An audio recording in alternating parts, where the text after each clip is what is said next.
Ramakrishna Upadhyay, Karnataka is a state with what I call a large floating population of politicians.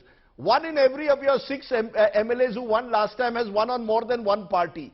No other state has seen the kind of flux that we see in Karnataka. And a number of MLAs from the BJP MLCs apparently want to switch to the Congress, clearly showing which way the wind is blowing. Do you believe this floating population could well decide Karnataka's future, given that many of them are strong men and strong women in their own areas? Now, I think, Rajdeep, that's the reason why Prime Minister Modi and Amit Shah have taken the lead in campaigning this time. And Bommai and, Yediyurappa have taken the back seat. They realized that, both in 2008 and 2018, when BJP crossed the 100 mark, they fell short of majority by 3 votes, 3 seats and then 9 seats respectively. So they had to resort to Operation Kamla, which led to a lot of inconvenience for the party and disastrous consequences. So this time they want to make sure that BJP on its own gets a majority, and that's the reason why they're going all out in entire state, campaigning on behalf of the party. And I wouldn't be surprised that, some of these issues that they've been raising, like the double engine issues, you see, a lot of funds have been pumped into Karnataka. As you've seen in the last 2 months, a lot of funds have been pumped in and a lot of projects have been brought in.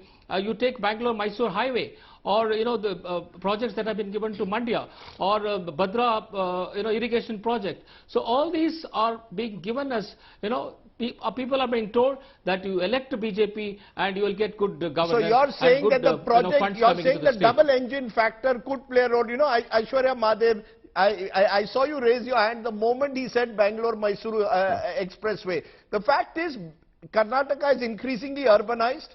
It's also split regionally between north and south.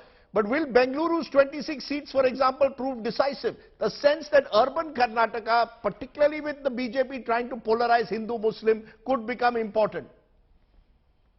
Rajdeep, I think all sections, whether it is rural or urban, especially urban, the sort of urban apathy that you've seen of the BJP government, whether it's the potholes or whether the fact that my city was turned into Venice for a brief period of time when you had inclement weather and freak, rains in my city, you see that the BJP has done nothing. Their positive agenda, they talk about double engine, they say funding to the state. Rajdeep, look at potholes, with due regard, potholes didn't start only in after 2018. Potholes have existed in Karnataka's roads. Let me just complete. More than, again, with the 40% commission that is going, more than 8 times has the High Court hauled up not only the Bommai government, but even Mr. Yediyurappa's government saying take action, and the governmental apathy is absolutely brutal.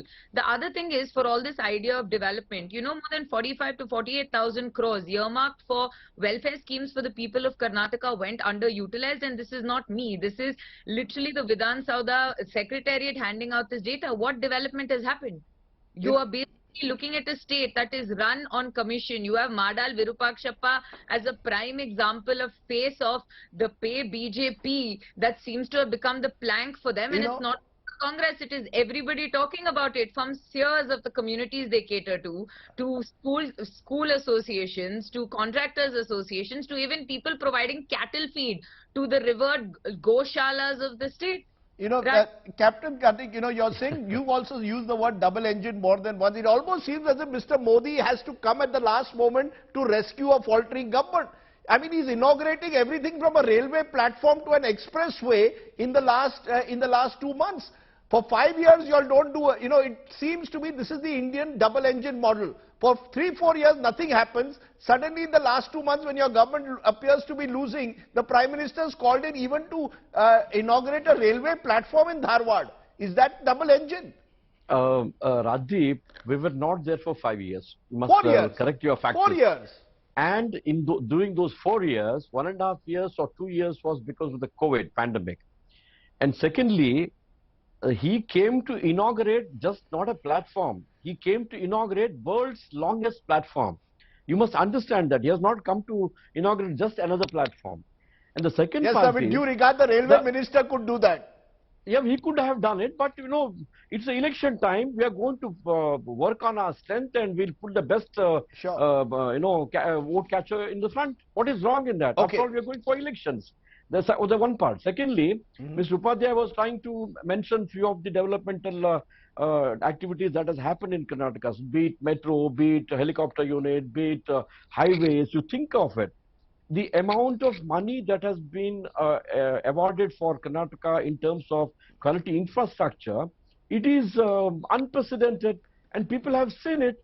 Okay, so I will ask you, I will ask all three of you, I have only 1 minute, ask you what is your prediction. I'll start with you, Aishwarya, since you're raising your hand. What is your prediction? Become an Amit Shah-like cephalogist? Tell me how many seats. I heard Amit Shah today say it will be a clear majority for the BJP. What is your number? I'm not a cephalogist, neither am I Amit Shah, thankfully. But what I can tell you from the pulse on the ground is that we are going to cross 130 absolutely easily. So I'm extremely convinced. Okay, so you're saying it will be back to 2013. Ramakrishna Upadhyay, what's your number? Now, before telling the number, number. I have very little time. 38 years ago, that the ruling party was returned to power in Karnataka. That was Ramakrishna Hegade's government. That's right. So after that, there has been no ruling party which has returned. So it is going to do a lot for BJP to come back to power. And as far as the number is concerned, I'll be there along with you, hopefully, at the time of counting. And like last time in 2018, let's talk about the number.